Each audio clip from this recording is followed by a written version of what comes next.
Instagram ஆகட்டும், Facebook ஆகட்டும், அந்த கம்யூனிகேஷன் விஷயத்தில் நல்லா கேட்டுக்குங்க. நம்ம வந்து அவருடைய ஜாதகத்தில பார்க்கும் பொழுது 4ஆம் இடம் அந்த 4 கிரகங்கள் பார்த்தீங்கன்னா, மிதுனத்தில அவருக்கு இருக்குது.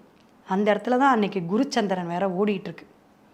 அப்போ மொத்தம் 6 கிரகங்கள் மிதுனத்தில் இருக்கும்போது தான் இந்த அளவுக்கு அவர் வந்து மெஜாரிட்டியாக மக்களை சம்பாரிச்சதுக்கான காரணம். இப்பவே சனி மாற்றத்தை கொண்டு பகவானும் வந்துட்டாரு. மிதுனத்தில் தான் அவருக்கு இருக்குது. அதெல்லாம் நம்ம அன்னைக்கு பார்த்தோம்.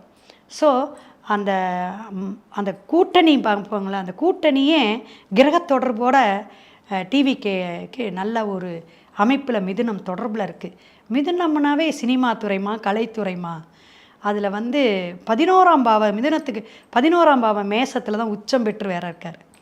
புதனும் அங்கே தான் இருக்கிறார். அதெல்லாம் நான் பார்க்கும் பொழுது எல்லாருமே ஒரு மெஜாரிட்டியில் வந்தாலும் இவர் லீடிங்காக வர்றதுக்கான வாய்ப்புகள் அதிகம்.